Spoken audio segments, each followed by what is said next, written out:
Donald J. Trump, and First Lady Melania Trump.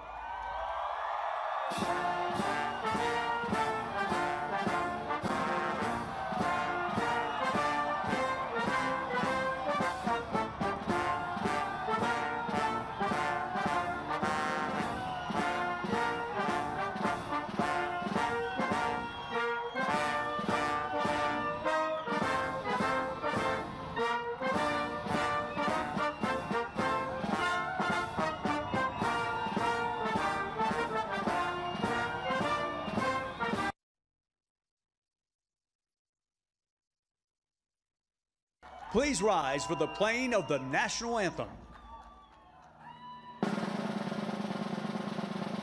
Can you see by the dawn's early light what so proudly we hailed at the twilight's last gleaming, whose broad stripes and bright stars through the perilous fight, o'er the ramparts we watched, where so gallantly streaming, and the rockets rang clear, the bombs bursting in air, gave proof through the night that our flag was still there.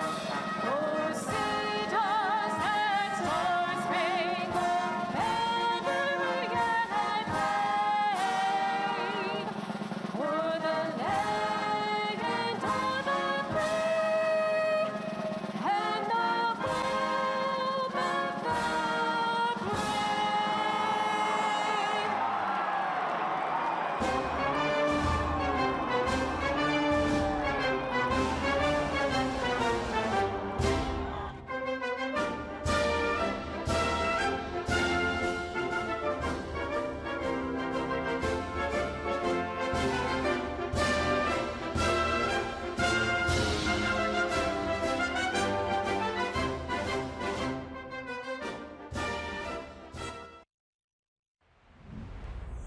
Good evening, everyone. I'm Chief Warrant Officer 2, Ryland Eddington. I am a UH-60 pilot with the South Dakota Army National Guard's Charlie Company, 1st of the 189th Aviation Regiment. My wife, Kayla, and I would like to welcome you to the great state of South Dakota. South Dakota National Guard, along with our nation's military, proudly serves our state and the nation.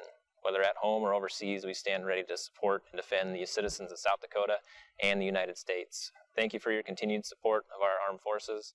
We hope you enjoy the festivities tonight.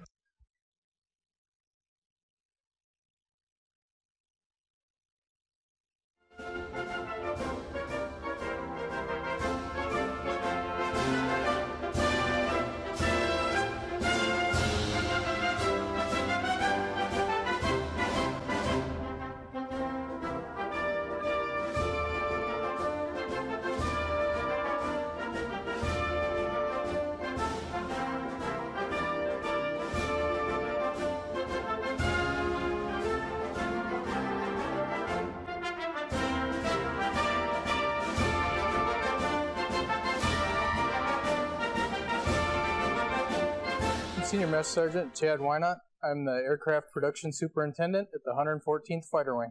I grew up in Colton, South Dakota, and I joined the South Dakota Air National Guard in 1992. As the Production Superintendent, I direct the maintenance for our F-16 fighter aircraft, all the unscheduled and scheduled maintenance. Our mission is to generate combat air power with our F-16 aircraft. It means a lot to me to follow in my parents' footsteps. It's very rewarding, and I really like serving with my children. That's also a rewarding opportunity. Ladies and gentlemen, please enjoy your 114th Fighter Wing Fighting Lobos, South Dakota Air National Guard.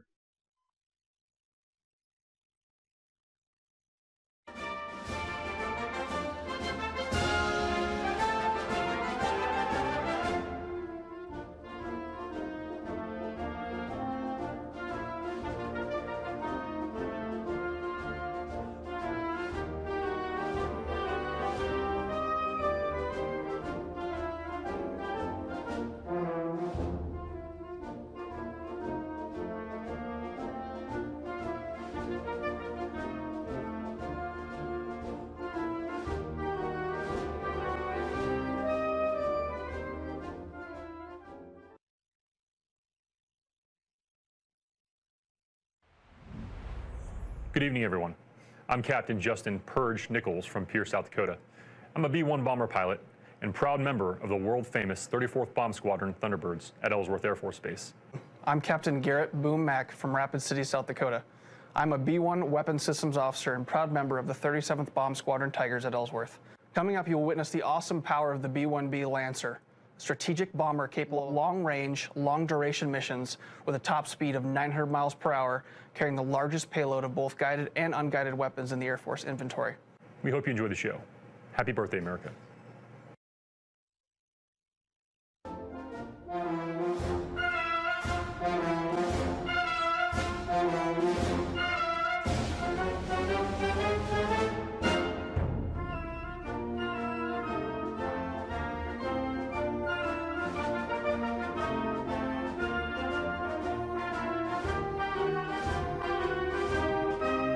Good evening, ladies and gentlemen. Your United States Navy Flight Demonstration Squadron takes pleasure in performing for you here at Mount Rushmore, South Dakota. Since 1946, the Blue Angels have had the unique privilege of demonstrating to the American public the precision techniques of naval aviation, hoping to inspire a culture of excellence and service to the country. Here at Mount Rushmore, we will perform a flyby in traditional Blue Angel formation so that you may see and take pride in the precise fashion in which your Navy and Marine Corps pilots are trained to fly. Representing your United States Navy and Marine Corps, the Blue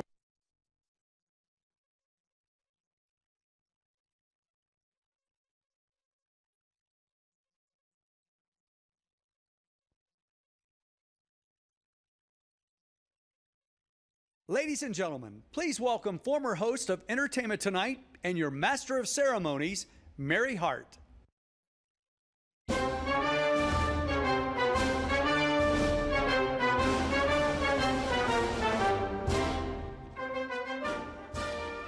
Thank you and good South Dakota evening to one and all.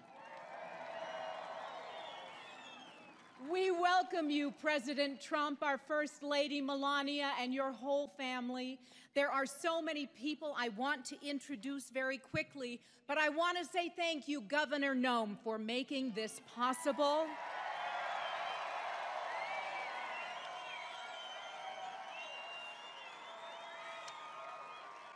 And thank you to you, incredible audience. You have been here for hours today, and it was only 125 degrees out here in the sun. And you're not only seated here, you are up there, and you are beyond. So you are just spectacular for being here to celebrate an early 4th of July, the birthday of our great nation. I also want to briefly introduce, you know these gentlemen well, former Governor and current Senator Mike Rounds, and John Thune, longtime friend. Wonderful to have you here. I see our NSC advisor, Robert O'Brien. Welcome to South Dakota. And Senator Rand Paul, I believe. Am I seeing you? Okay. And then we have Congressman Dusty Johnson seated over here. Congressman Jason Smith. Congressman Mark Wayne Mullen, as well as Congressman Adrian Smith. Welcome to you all. It is so incredibly great to be back in my home state of South Dakota. And it started this simply a few weeks ago. It was a text.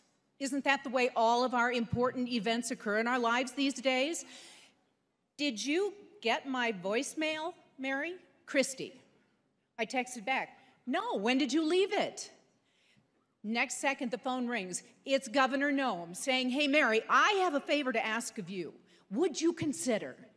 And when she explained this glorious night and the plans, I said, are you kidding? I would be so honored, so happy. And let me just tell you that I am incredibly proud to have all of you who are first-timers here, and I know there are people from all over the country visiting, because I've talked to a few of you today. And we're so happy, whether it's New Hampshire or Delaware or wherever you came from, you had a trek. But I know you're happy to be in this great state. I have a long association with Mount Rushmore, and it's making me mad that those guys up there in Granite aren't aging.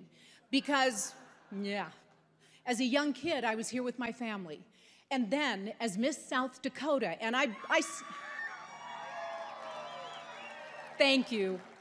You know what? I woke up at 3 a.m. about a week and a half ago, and I went, do I dare mention that? But yes, because it's important to me. I am so proud of this state and the values that I was raised with here in South Dakota. But I was here as Miss South Dakota in 1970, and the heart attack started when I went, that is 50 years ago. Holy cow. So I am proud of that. In 1991, I had the great joy of co-hosting with fellow South Dakotan Tom Brokaw the rededication and 50th, the golden anniversary of Mount Rushmore. And we were honored by the presence of our 41st president, George Herbert Walker Bush, and our first lady, Barbara Bush. And I'm bringing this up because President Bush, we went fishing that day. We went fishing, the Bushes and the Sugarmans, and I just wanted to offer that I have a tackle box, and I can put a live wriggling worm on a hook in case you and Melania would like to, you know, try to catch a few before you leave or when you come back. I am so honored to be your Master of Ceremonies tonight, and I know we are all so proud of our men and women in uniform. Wonderful to have you here. We support you, we love you, and we thank you. We're all proud to be Americans. We do live truly in the greatest country in the world. And since I brought up, yes, we do, I remember well the tumultuousness, the tumult, the tragedy, but ultimately the triumph of the 60s. I was growing up then, and those were not easy times for those of you who happen to be old enough like I am to remember. But you know what? That was a terrible decade, but we turned out to be a better nation. And with everything going on now, I know that we can come together, sharing and listening to one another's ideas, and we can yet again become a better nation.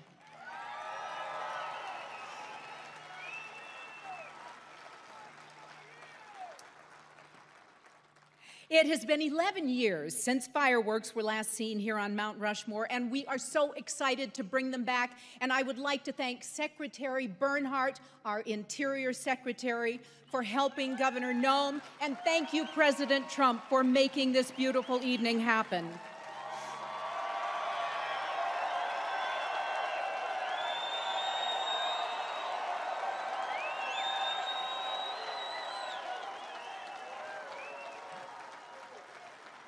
And I want to thank all the incredible people who did those flyovers, and I just couldn't help but thinking when we saw Air Force One flying over President Trump, that bird's eye view of the monuments must have been maybe even more spectacular for you than it was for us. But we are so proud that you did both of those flyovers, and we are so proud that you are here.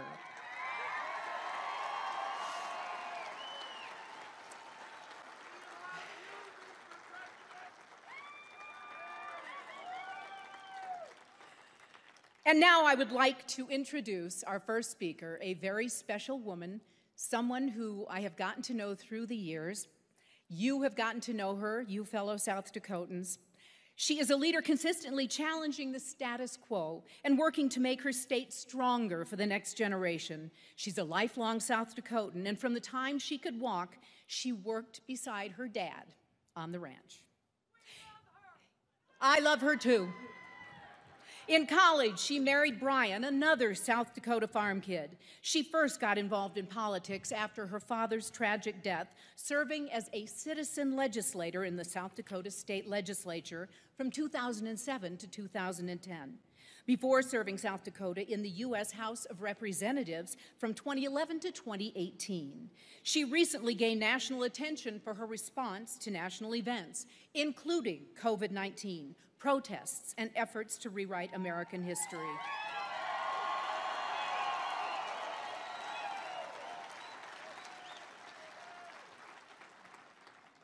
And maybe even more importantly, she often says that her greatest accomplishment is raising 3 children who love the Lord, love their family, and know how to work hard. Would you please give it up for the wonderful governor of South Dakota, Kristi Noem.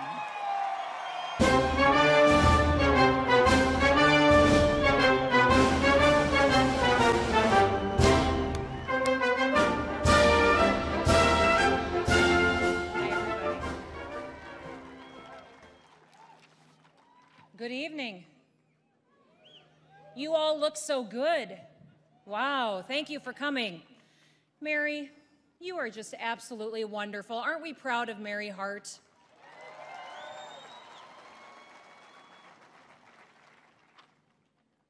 So, I understand there's a lot of South Dakotans here. Who's here from South Dakota? How many of you here tonight, it's your very first visit to South Dakota? Yeah. Thank you for coming. That means the world to me. Say, tonight we have a very special guest with us. We have the 174th Cyber Protection Unit is with us here tonight. Could they please stand?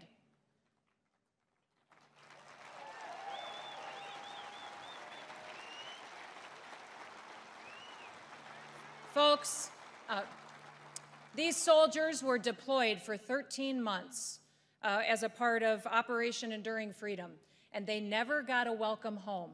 So we decided to throw a big party tonight and officially welcome them home and thank them for their service. Would you give them a round of applause?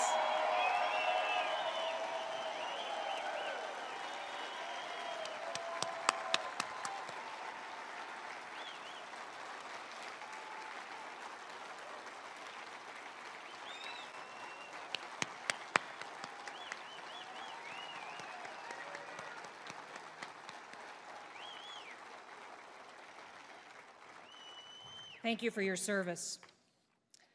Ladies and gentlemen, we have a fantastic evening planned for you, and let me start by introducing someone that has been absolutely instrumental to making tonight happen. It is my honor to introduce David Bernhardt, who is the United States Secretary of the Interior. He was raised in a rural town of Rifle, Colorado, which I've actually elk hunted there, so fantastic elk in Rifle. Secretary Bernhardt grew up hunting and fishing on public lands.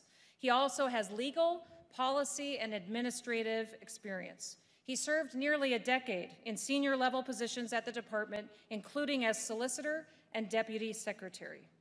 Under his leadership, the Interior Department has expanded access to public lands. They've advanced American energy independence, strengthened the departmental ethics program, and also delivered billions of dollars in regulatory relief since the very beginning of the Trump administration. We are also honored to have his wife, Jenna, here this evening with us, as well as his daughter, Katie.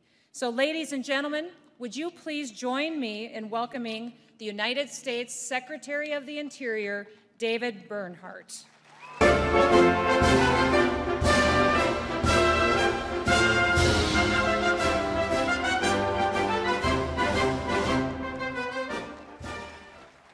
Good evening. Thank you, Governor. It is great to be in South Dakota. Over a decade ago, fireworks illuminated the sky over this memorial, a place that honors our former presidents. Tonight, they return. Tonight's celebration would not have been possible without the leadership of President Trump and Governor Noem. They called for a patriotic celebration and an incredible firework display here at Mount Rushmore. Mr. President, First Lady, Governor, members of Congress, and other guests, welcome to Mount Rushmore. This magnificent monument, surrounded by the beauty of the Black Hills of South Dakota, tells the story of the birth, the development, and the preservation of our incredible nation.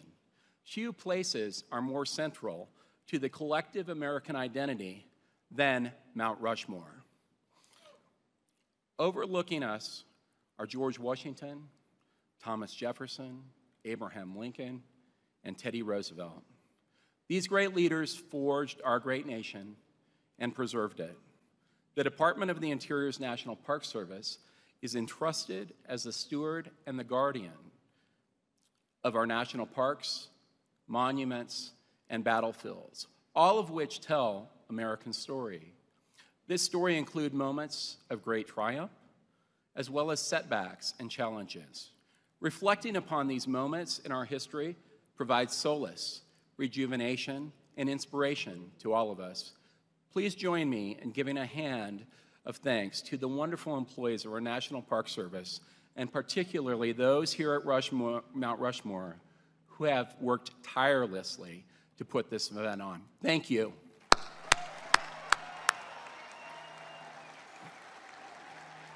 Now, they're awesome.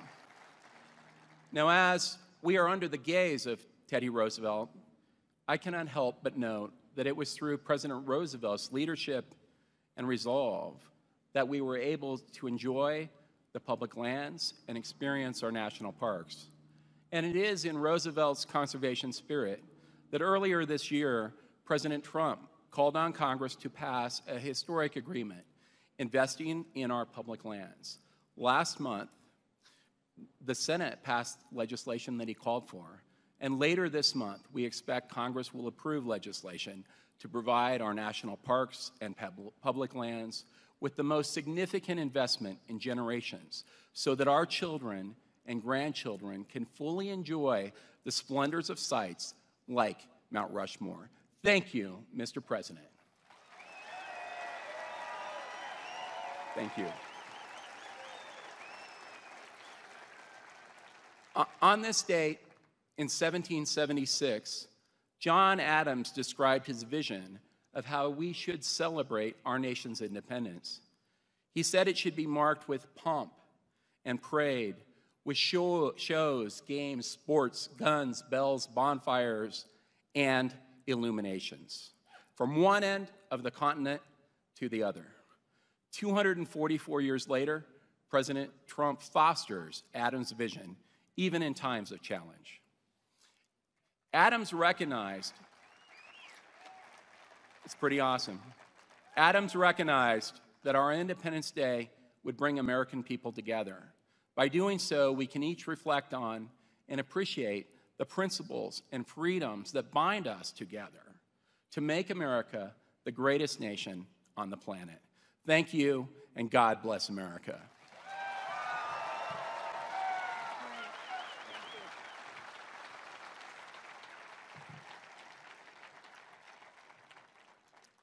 Thank you, Secretary Bernhardt, and thanks to your entire team. This was no small feat, pulling off this evening's events, and you guys were just absolute rock stars in helping us get it accomplished.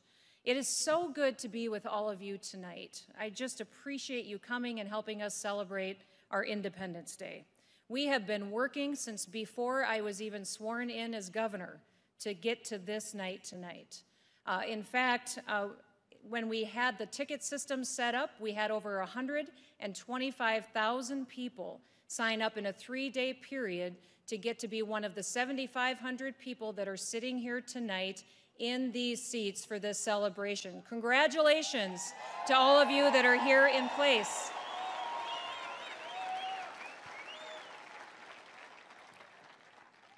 You know, whether you're visiting one of our largest cities or our smaller towns, South Dakota is a state that prides itself on the close-knit nature of our communities. Tonight, if you look to your left, if you look to your right, you're going to see that this crowd isn't just from South Dakota, but it's from everywhere across this nation. We just appreciate you coming, and we know that this is a celebration. Across America these last several weeks, we have been witnessing a very troubling situation unfold. In real time, we are watching an organized, coordinated campaign to remove and eliminate all references to our nation's founding and many other points in our history. You know, rather than looking to the past to help improve our future, some are trying to wipe away the lessons of history, lessons that we should be teaching to our children and to our grandchildren. This approach focuses exclusively on our forefathers' flaws, but it fails to capitalize on the opportunity to learn from their virtues.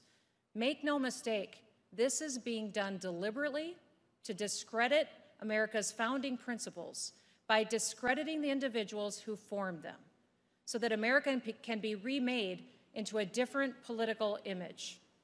Tonight I want to invite you all and those around the country watching. The founding generation has important things to tell us about America's past, its present, and its future. Remember, our independence was the result of many stars aligning, including a unique assembly of powerful writers, gifted thinkers, and tremendous generals. And don't forget, they were supported by a simple citizen army that defeated the world's most powerful empire.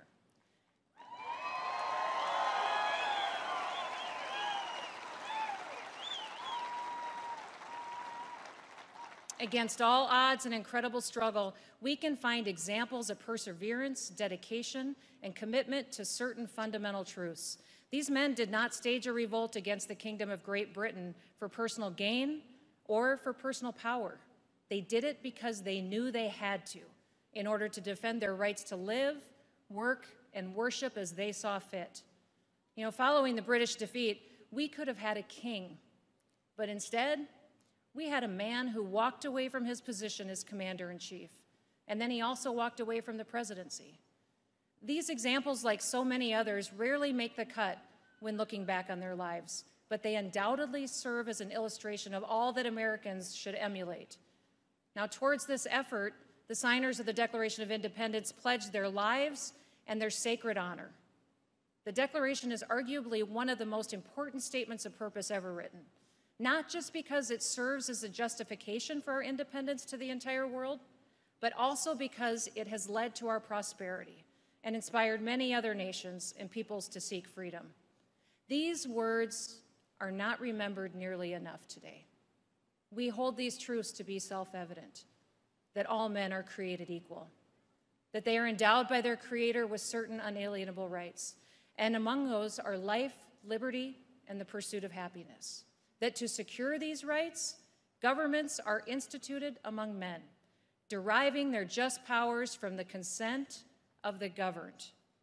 Let us never forget, especially today, that our government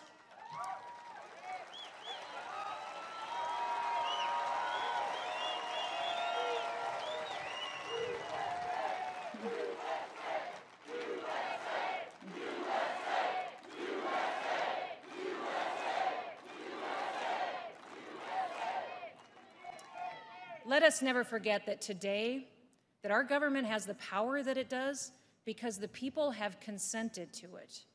We have consented specifically to a government that will serve all of us equally and that it will protect and uphold the fundamental rights enumerated by our Constitution. It is our duty to renew our commitment to these ideals and to pass them on to those who come after us.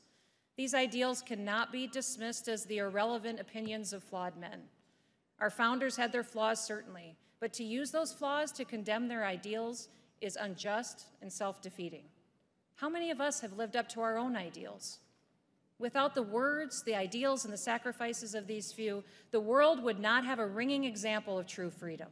We can speak and write, worship, work, defend ourselves, and even protest as we see fit because of these men and their ideals. To attempt to cancel the founding generation is an attempt to cancel our own freedoms. Now,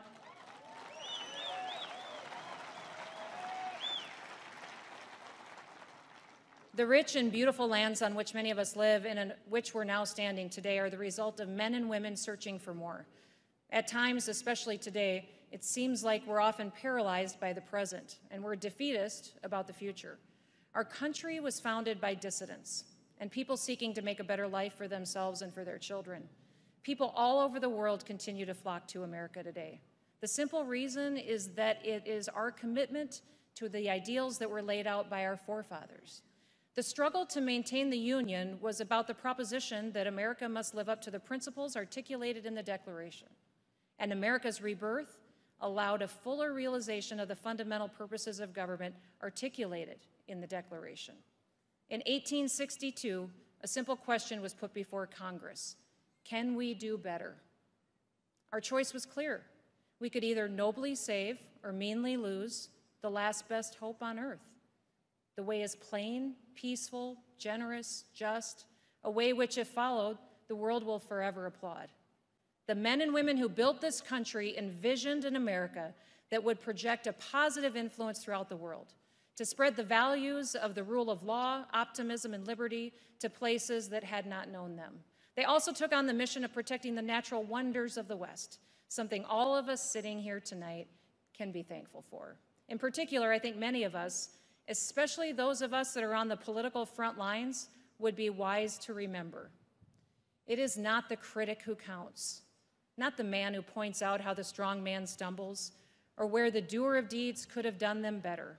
The credit belongs to the man who is actually in the arena, whose face is marred by dust and sweat and blood, who strives valiantly, who errs, who comes up short again and again, because there is no effort without error and shortcoming, but who does actually strive to do the deeds, who knows great enthusiasms, the great devotions, who spends himself in a worthy cause, who at the best knows in the end the triumph of high achievement, and who at the worst, if he fails, at least fails while daring greatly, so that his place shall never be with the cold and timid souls who neither knew victory or defeat. Boy, you'd be hard-pressed to find a more appropriate quote to guide leaders today. Leadership requires wisdom, a will to act, and the confidence to stand up for what's right. Our love for America and our commitment to stand for the principles that make America unique deserves to be applauded.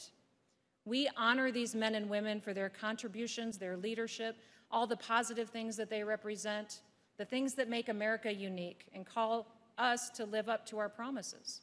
This Independence Day, let us be grateful that we have such words and such examples to follow, and that others were willing to sacrifice so much to create a land in which liberty and law can be protected. Let us not destroy history. Let us learn from it by preserving and imitating what is good about it. We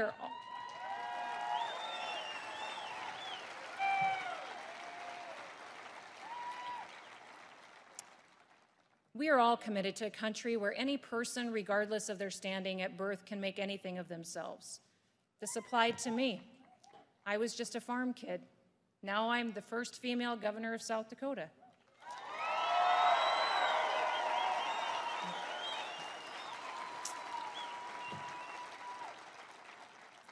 But it applies to everyone else too.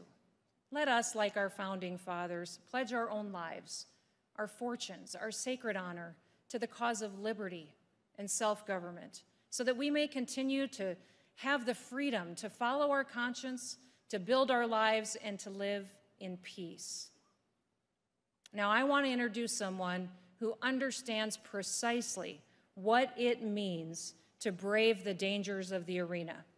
Someone who strives valiantly, who knows great enthusiasms, who spends himself in a worthy cause, and who has firmly and repeatedly stated his commitment to place Americans, American liberty, American safety, and the American Constitution before anything else.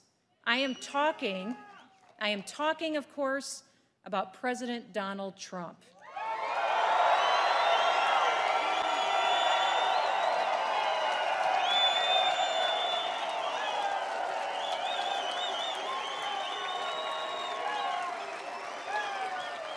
Mr. President,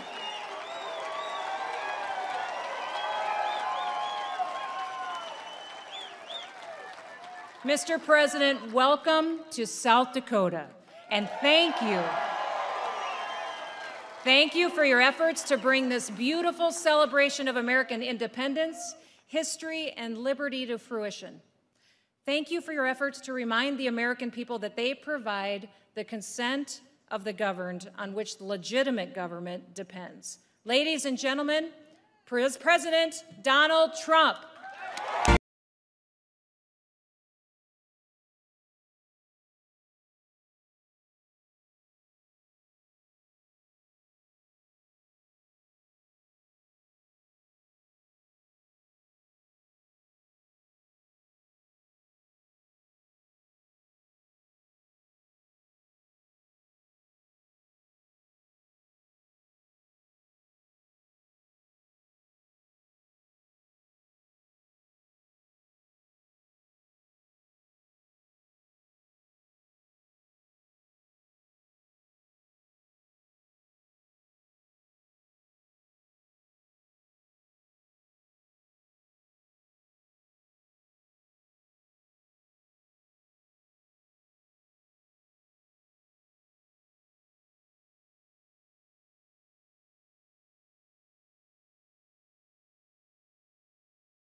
Well, thank you very much, and Governor Nome and Secretary Bernhardt, we very much appreciate it. Members of Congress, distinguished guests, and a very special hello to South Dakota.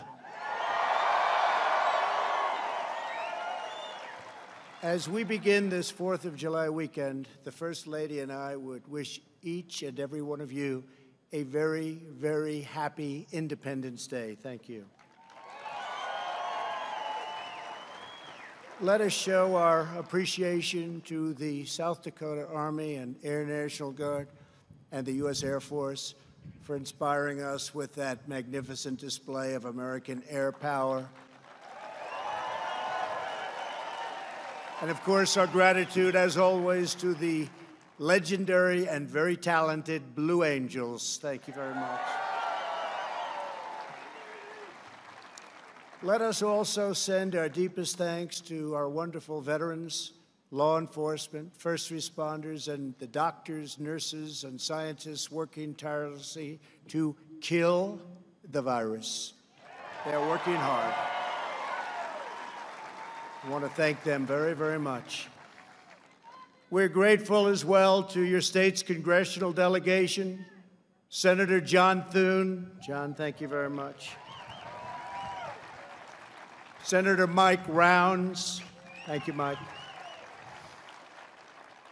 And Dusty Johnson, Congressman. Hi, Dusty. Thank you. And all others with us tonight from Congress, thank you very much for coming. We appreciate it. There could be no better place to celebrate America's independence than beneath this magnificent, incredible, majestic mountain and monument to the greatest Americans who have ever lived. Today we pay tribute to the exceptional lives and extraordinary legacies of George Washington, Thomas Jefferson, Abraham Lincoln, and Teddy Roosevelt.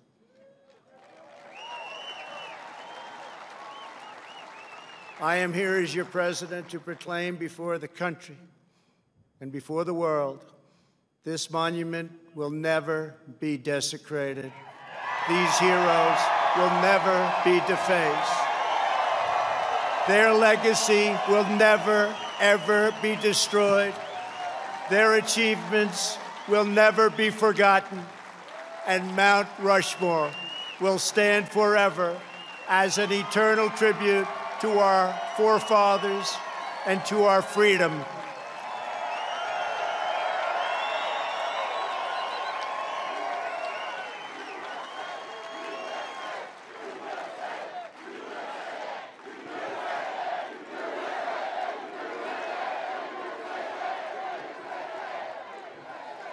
We gather tonight to herald the most important day in the history of nations, July 4th, 1776. At those words, every American heart should swell with pride. Every American family should cheer with delight, and every American patriot should be filled with joy, because each of you lives in the most magnificent country in the history of the world, and it will soon be greater than ever before.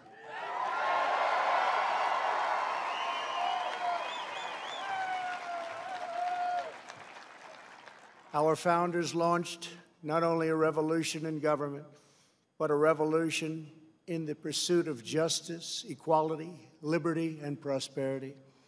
No nation has done more to advance the human condition than the United States of America. And no people have done more to promote human progress than the citizens of our great nation.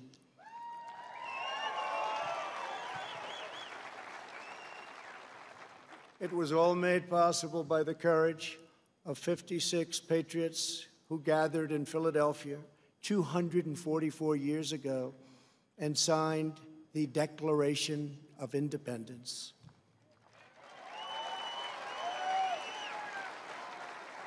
They enshrined a divine truth that changed the world forever when they said, "All men are created equal." These immortal words set in motion the unstoppable march of freedom. Our founders boldly declared that we are all endowed with the same divine rights given us by our Creator in heaven, and that which God has given us we will allow no one ever to take away, ever.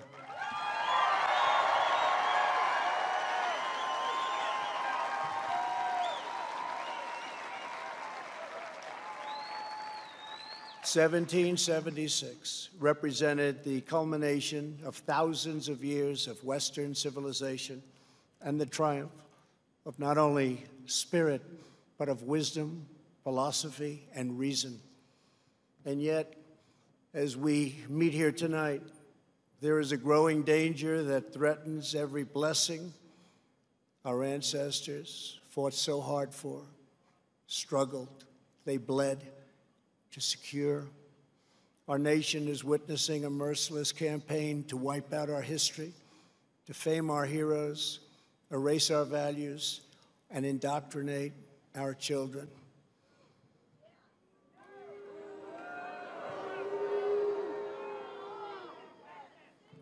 Angry mobs are trying to tear down statues of our founders, deface our most sacred memorials, and unleash a wave of violent crime in our cities.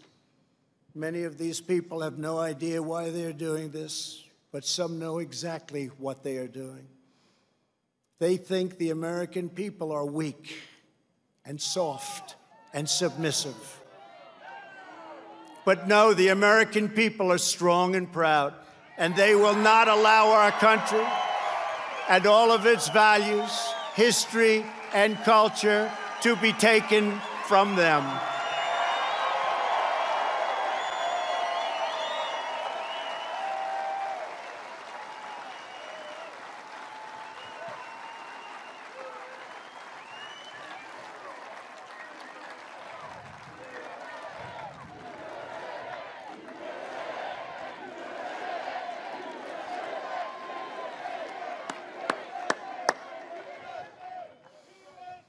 One of their political weapons is cancel culture, driving people from their jobs, shaming dissenters, and demanding total submission from anyone who disagrees. This is the very definition of totalitarianism, and it is completely alien to our culture and to our values, and it has absolutely no place in the United States of America.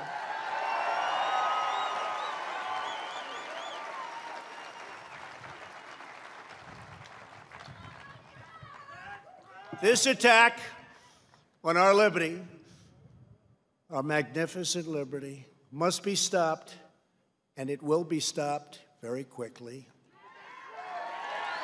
We will expose this dangerous movement, protect our nation's children, end this radical assault, and preserve our beloved American way of life. In our schools, our newsrooms, even our corporate boardrooms, there is a new far-left fascism that demands absolute allegiance. If you do not speak its language, perform its rituals, recite its mantras, and follow its commandments, then you will be censored, banished, blacklisted, persecuted, and punished. It's not going to happen to us. Make no mistake, this left-wing cultural revolution is designed to overthrow the American Revolution. In so doing, they would destroy the very civilization that rescued billions from poverty, disease, violence, and hunger, and that lifted humanity to new heights of achievement, discovery, and progress. To make this possible, they are determined to tear down every statue, symbol, and memory of our national heritage.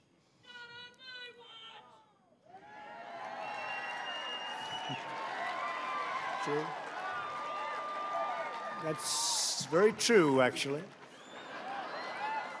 That is why I am deploying federal law enforcement to protect our monuments, arrest the rioters, and prosecute offenders to the fullest extent of the law.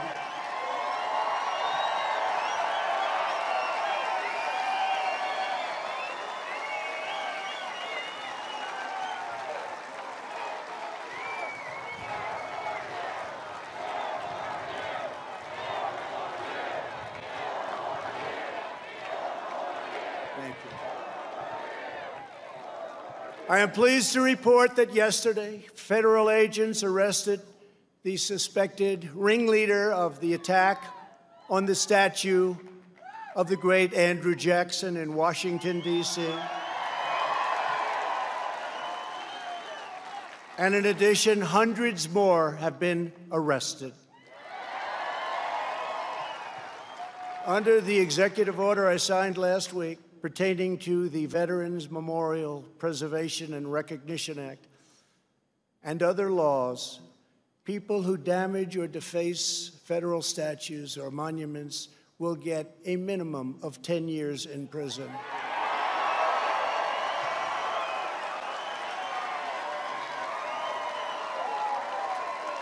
And obviously that includes our beautiful Mount Rushmore.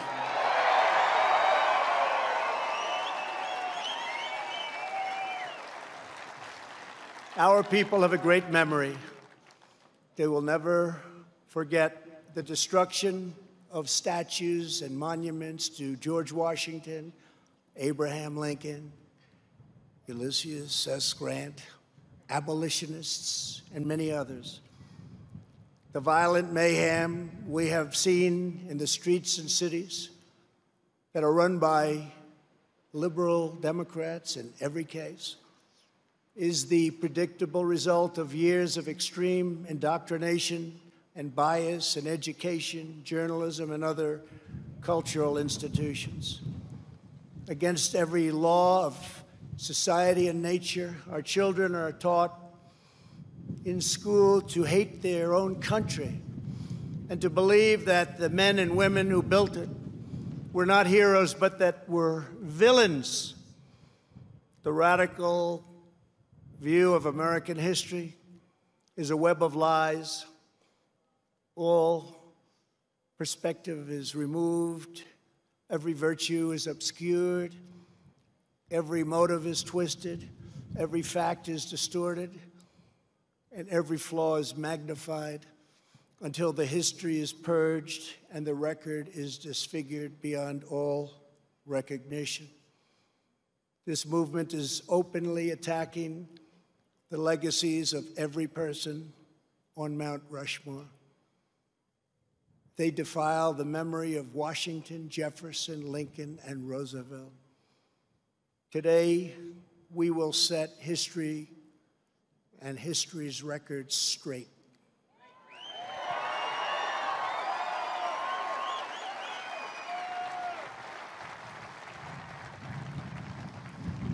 Before these figures were immortalized in stone, they were American giants in full flesh and blood, gallant men whose intrepid deeds unleashed the greatest leap of human advancement the world has ever known. Tonight I will tell you, and most importantly, the youth of our nation, the true stories of these great, great men. From head to toe, George Washington represented the strength, grace, and dignity of the American people. From a small volunteer force of citizen farmers, he created the Continental Army out of nothing and rallied them to stand against the most powerful military on earth. Through 8 long years, through the brutal winter at Valley Forge, through setback after setback on the field of battle, he led those patriots to ultimate triumph. When the Army had dwindled to a few thousand men at Christmas of 1776, when defeat seemed absolutely certain, he took what remained of his forces on a daring nighttime crossing of the Delaware River. They marched through 9 miles of frigid darkness, many without boots on their feet, leaving a trail of blood in the snow. In the morning, they seized victory at Trenton. After forcing the surrender of the most powerful empire on the planet, at Yorktown, General Washington did not claim power, but simply returned to Mount Vernon as a private citizen.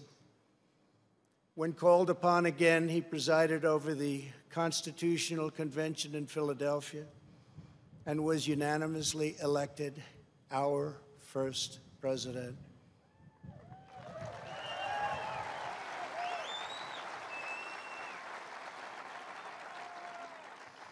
When he stepped down after 2 terms, his former adversary, King George, called him the greatest man of the age. He remains first in our hearts to this day. For as long as Americans love this land, we will honor and cherish the father of our country, George Washington.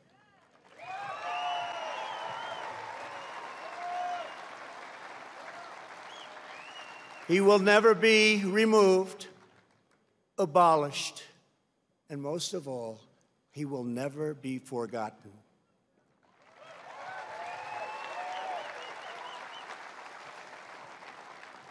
Thomas Jefferson, the great Thomas Jefferson, was 33 years old when he traveled north to Pennsylvania and brilliantly authored one of the greatest treasures of human history, the Declaration of Independence.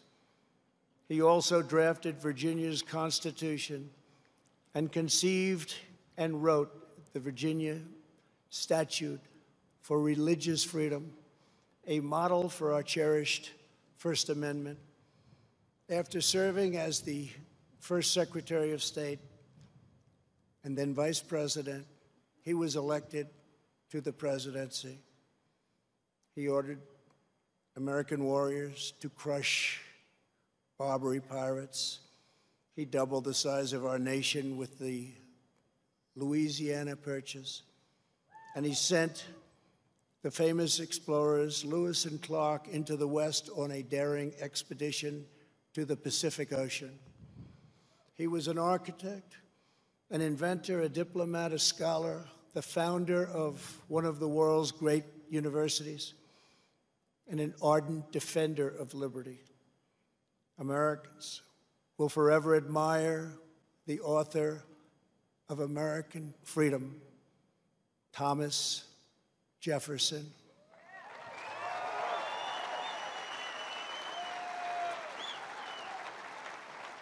And he too will never, ever be abandoned by us.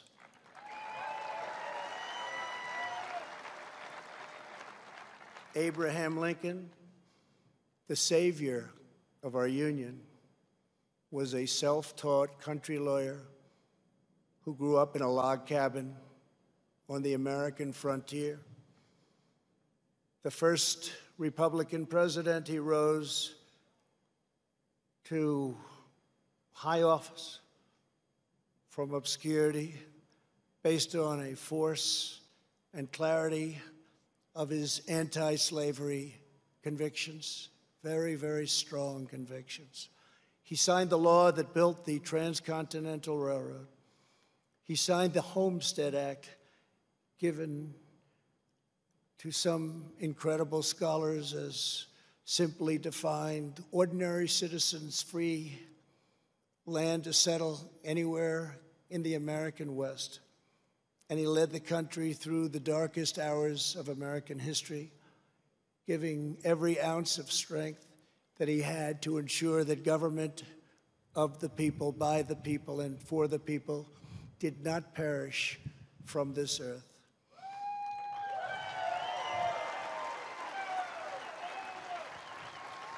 He served as Commander-in-Chief of the U.S. Armed Forces during our bloodiest war, the struggle that saved our Union and extinguished the evil of slavery. Over 600,000 died in that war. More than 20,000 were killed or wounded in a single day in Antietam. At Gettysburg 157 years ago, the Union bravely withstood an assault of nearly 15,000 men and threw back Pickett's charge. Lincoln won the Civil War. He issued the Emancipation Proclamation. He led the passage of the 13th Amendment, abolishing slavery for all time.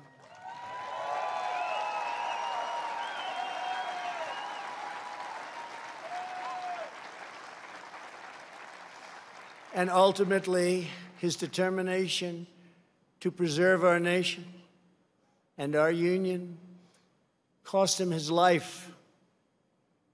For as long as we live, Americans will uphold and revere the immortal memory of President Abraham Lincoln.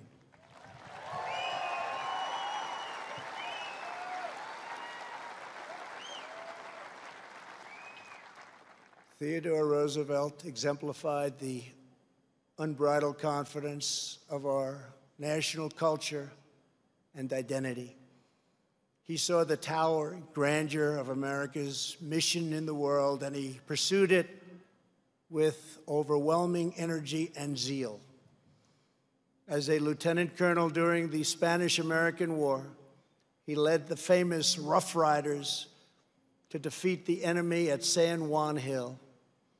He cleaned up corruption as police commissioner of New York City, then served as the governor of New York, vice president, and at 42 years old, became the youngest ever president of the United States.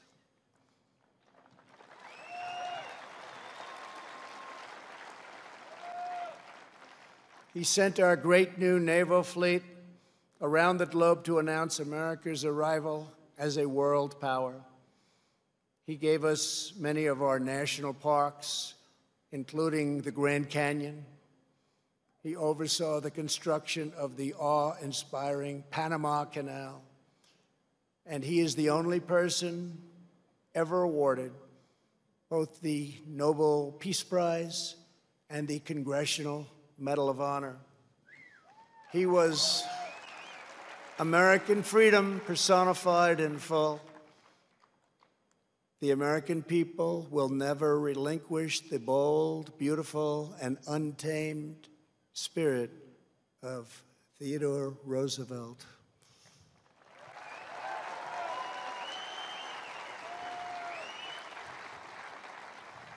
No movement that seeks to dismantle these treasured American legacies can possibly have a love of America at its heart. Can't happen. No person who remains quiet at the destruction of this resplendent heritage can possibly lead us to a better future. The radical ideology attacking our country advances under the banner of social justice. But in truth, it would demolish both justice and society. It would transform justice into an instrument of division and vengeance, and it would turn our free and inclusive society into a place of repression, domination, and exclusion. They want to silence us, but we will not be silenced.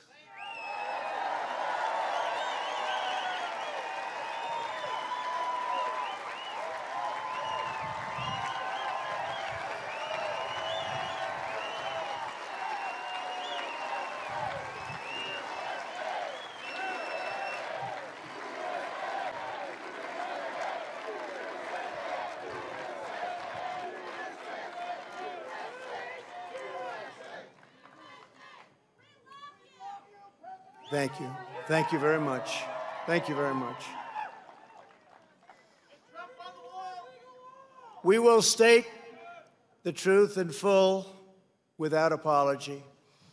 We declare that the United States of America is the most just and exceptional nation ever to exist on earth. We are proud of the fact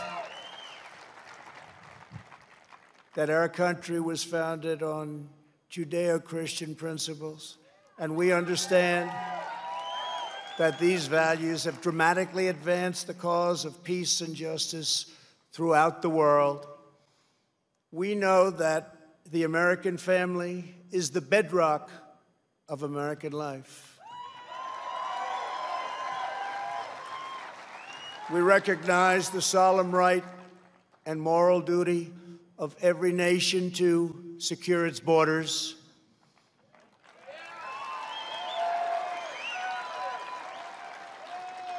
And we are building the wall.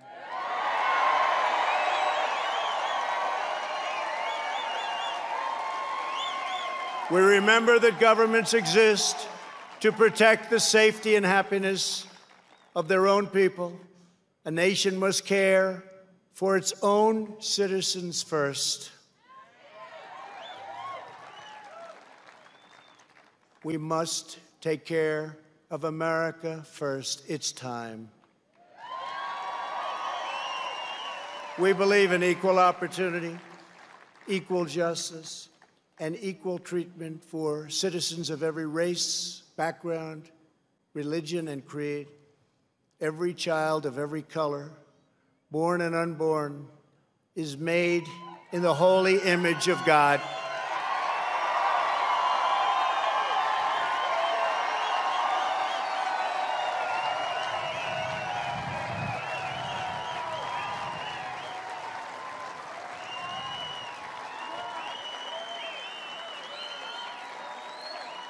We want free and open debate, not speech codes and cancel culture.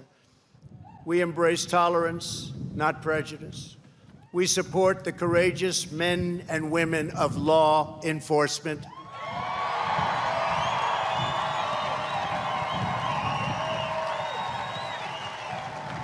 We will never abolish our police or our great Second Amendment, which gives us the right to keep and bear arms.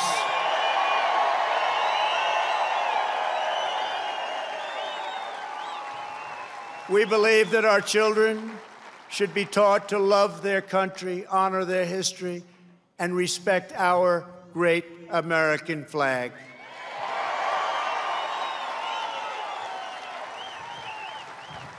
We stand tall, we stand proud, and we only kneel to Almighty God.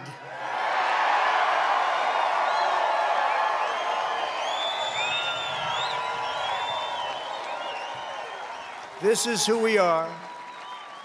This is what we believe. And these are the values that will guide us as we strive to build an even better and greater future. Those who seek to erase our heritage want Americans to forget our pride and our great dignity so that we can no longer understand ourselves or America's destiny. In toppling the heroes of 1776, they seek to dissolve the bonds of love and loyalty that we feel for our country and that we feel for each other. Their goal is not a better America. Their goal is to end America.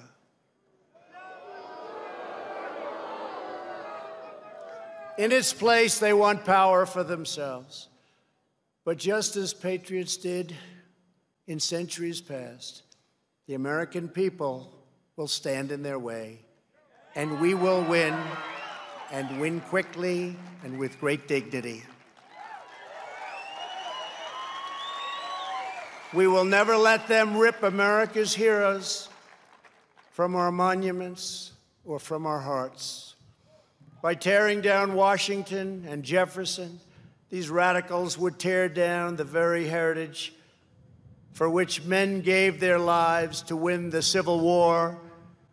They would erase the memory that inspired those soldiers to go to their deaths, singing these words of the battle hymn of the Republic. As he died to make men holy, let us die to make men free, while God is marching on.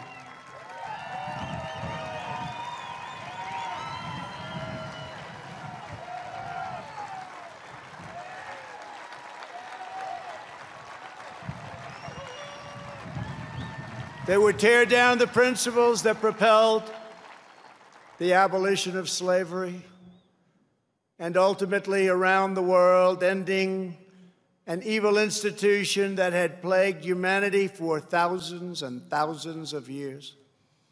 Our opponents would tear apart the very documents that Martin Luther King used to express his dream and the ideas that were the foundation of the righteous movement for civil rights. They would tear down the beliefs, culture, and identity that have made America the most vibrant and tolerant society in the history of the earth. My fellow Americans, it is time to speak up loudly and strongly and powerfully and defend the integrity of our country.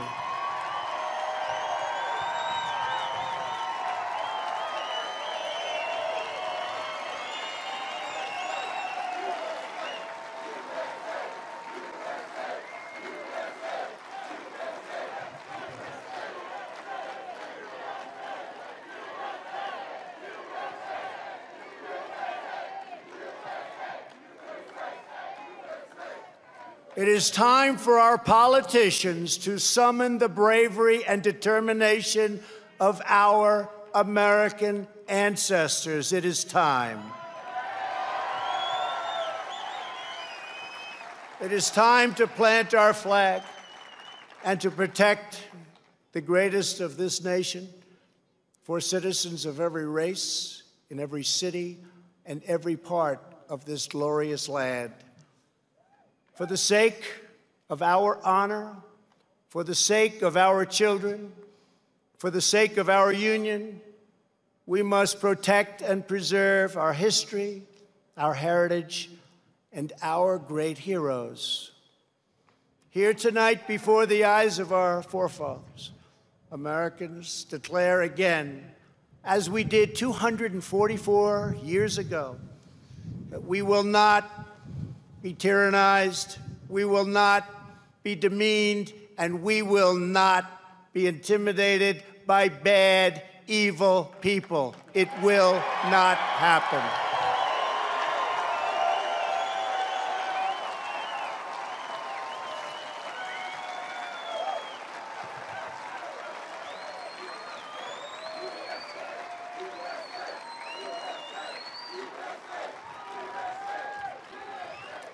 We will proclaim the ideals of the Declaration of Independence, and we will never surrender the spirit and the courage and the cause of July 4th, 1776. Upon this ground, we will stand firm and unwavering. In the face of lies meant to divide us, demoralize us, and diminish us, we will show that the story of America unites us, inspires us, includes us all, and makes everyone free.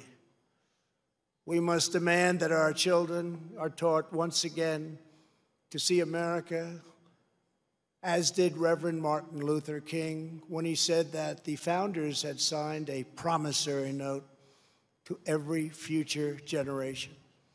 Dr. King saw that the mission of justice required us to fully embrace our founding ideals. Those ideals are so important to us, the founding ideals.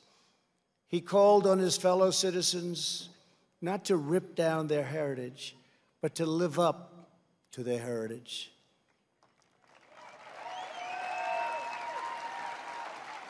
Above all, our children from every community must be taught that to be American is to inherit the spirit of the most adventurous and confident people ever to walk the face of the earth.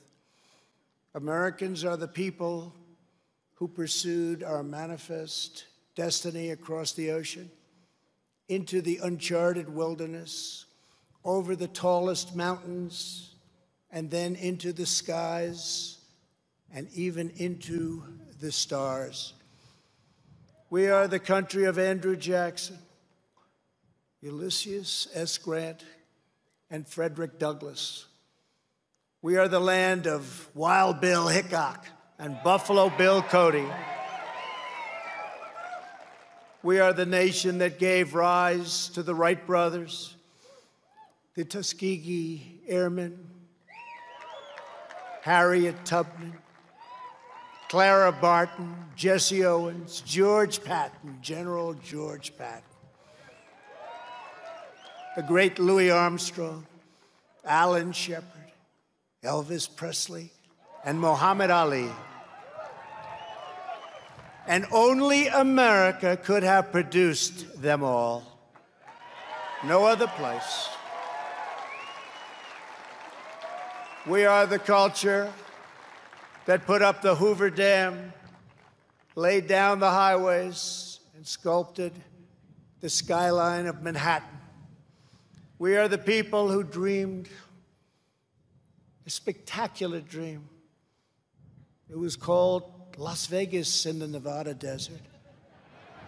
Who built up Miami from the Florida marsh, and who carved our heroes into the face of Mount Rushmore.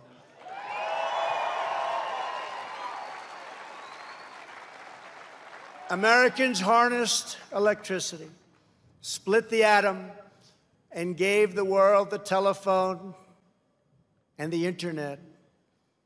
We settled the Wild West, won 2 world wars, landed American astronauts on the moon, and one day, very soon, we will plant our flag on Mars.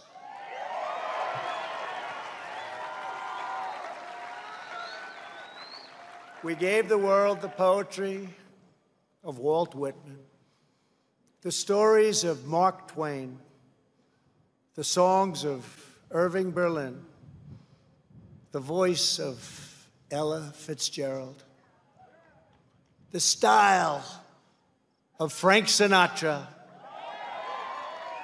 the comedy of Bob Hope,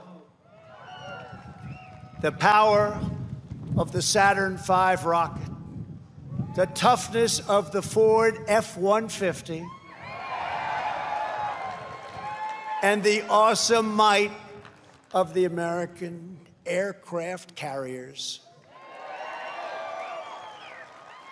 Americans must never lose sight of this miraculous story. We should never lose sight of it. Nobody has ever done it like we have done it. So today, under the authority vested in me as President of the United States,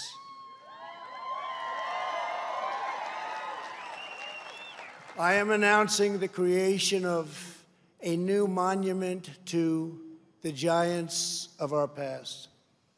I am signing an executive order to establish the National Guard of American Heroes, a vast outdoor park that will feature the statues of the greatest Americans to ever live.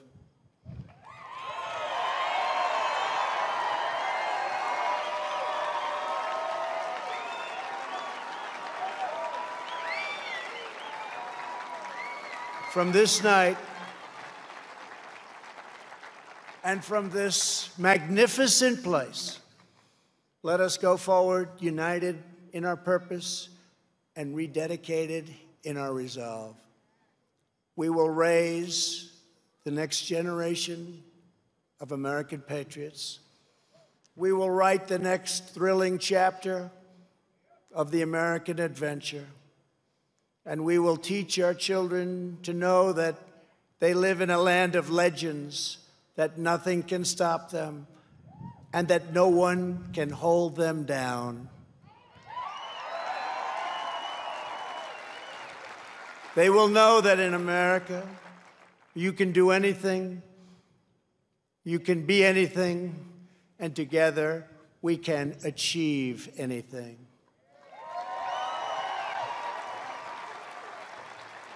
Uplifted by the titans of Mount Rushmore, we will find unity that no one expected.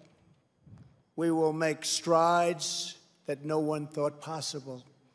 This country will be everything that our citizens have hoped for so many years, and that our enemies fear, because we will never forget that the American freedom exists for American greatness, and that's what we have, American greatness. Centuries from now, our legacy will be the cities we built, the champions we forged, the good that we did, and the monuments we created to inspire us all. My fellow citizens, America's destiny is in our sights. America's heroes are embedded in our hearts. America's future is in our hands. And ladies and gentlemen, the best is yet to come.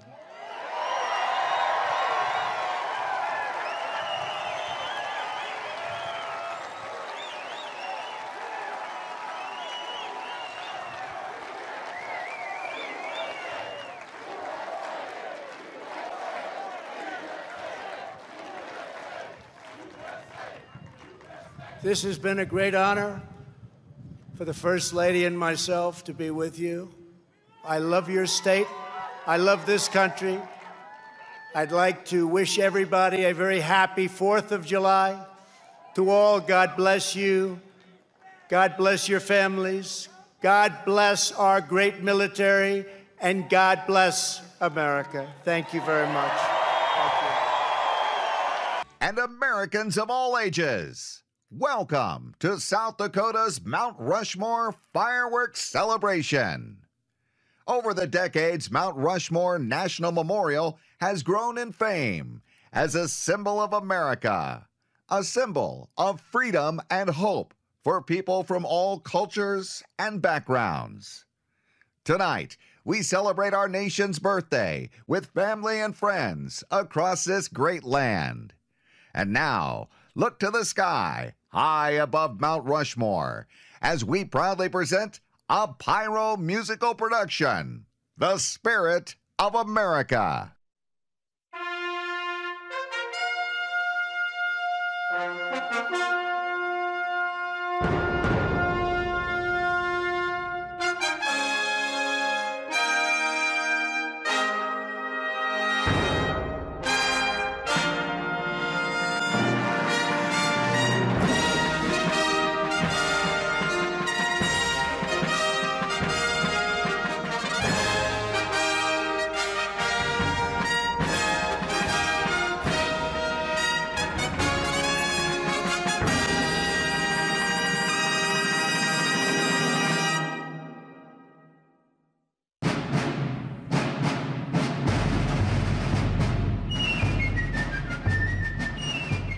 The preservation of the sacred fire of liberty and the destiny of the Republican model of government are justly considered as deeply, perhaps as finally stalked, on the experiment entrusted to the hands of the American people.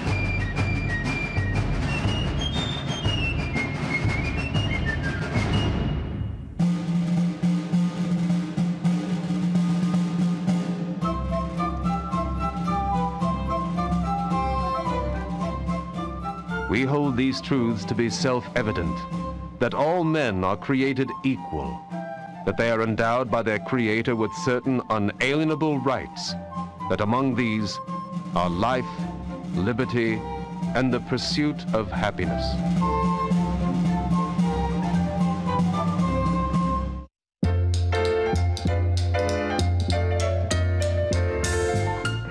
The great fundamental issue now before our people can be stated briefly.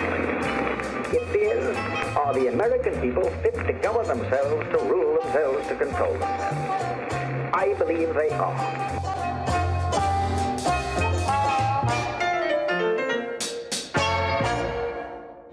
That this nation, under God, shall have a new birth of freedom, and that government of the people, by the people, for the people, shall not perish from the earth.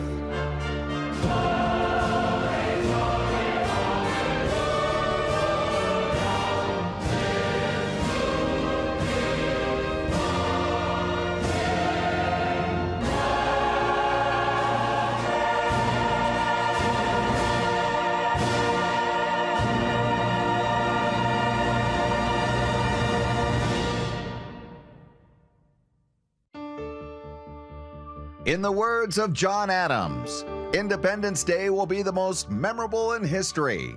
It will be celebrated with pomp and parade, bells, bonfires, and illuminations that set off tonight's celebrations here and throughout the land as a proud reminder of the greatness of our country and her people. This kind of celebration could only take place in the land of the free and the home of the brave. America, let's celebrate.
The spirit of America continues as we pay tribute to our nation's true superheroes. We salute the brave men and women of our armed services who are defending our freedoms around the world so that we can celebrate our independence in this great land we call America. We also recognize all of our healthcare workers and first responders. Thank you for keeping us all safe.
Y'all will come along and help me sing this thing. It's all right.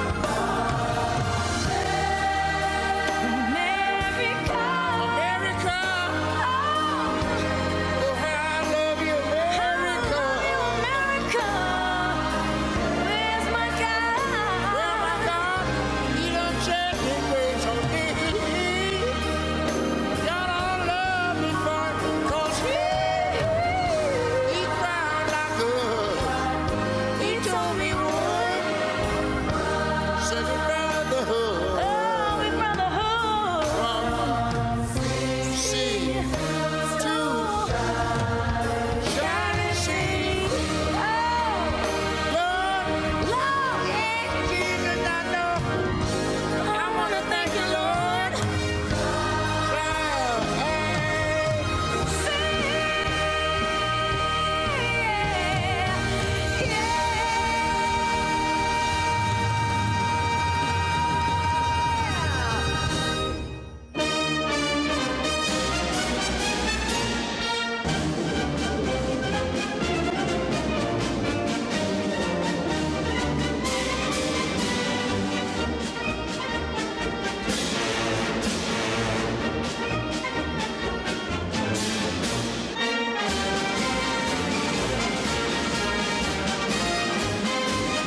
To close out tonight's show, the United States Air Force Academy Band playing Battle Hymn of the Republic.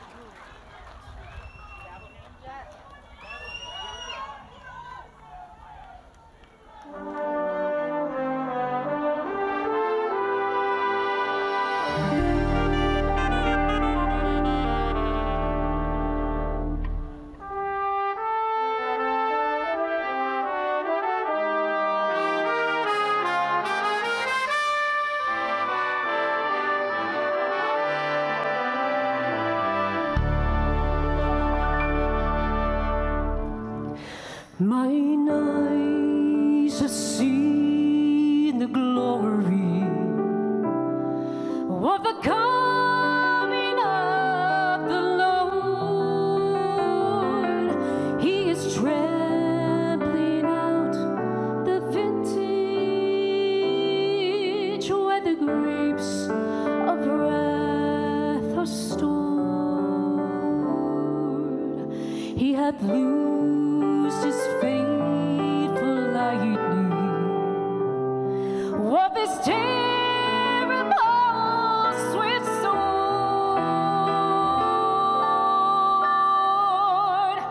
His truthing is marching on.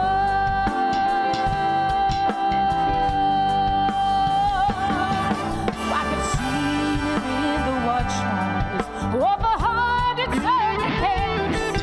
They have fielded him at altar in the evening dews in their hands. I can read his righteous sentence in the dim and blurry lands. His day is marching on. Glory, glory, hallelujah. Glory, glory, hallelujah. Glory, glory, hallelujah. His truth is marching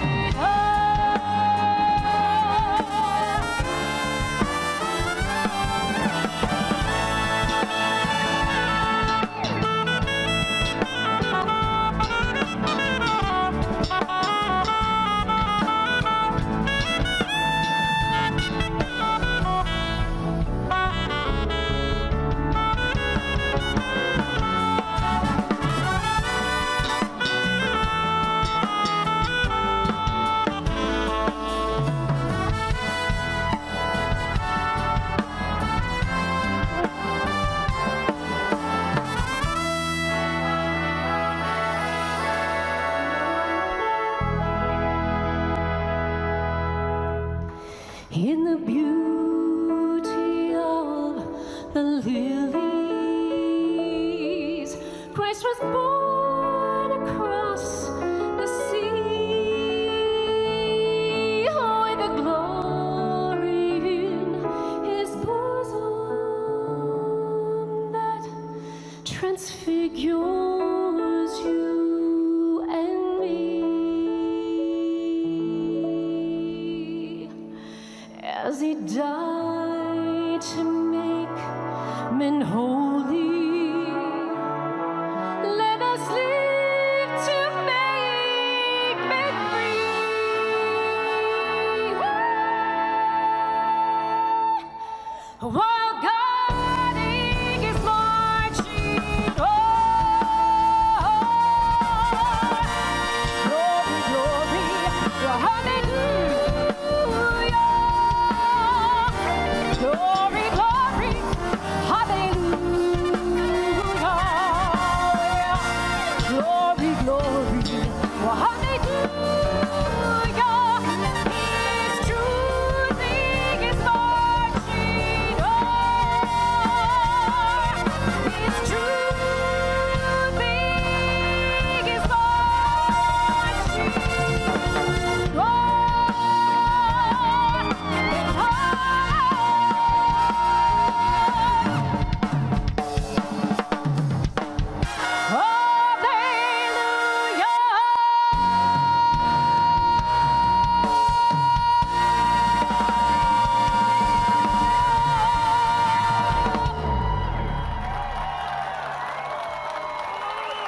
Ladies and gentlemen, thank you for attending tonight's event. Please remain seated for the departure of the official party.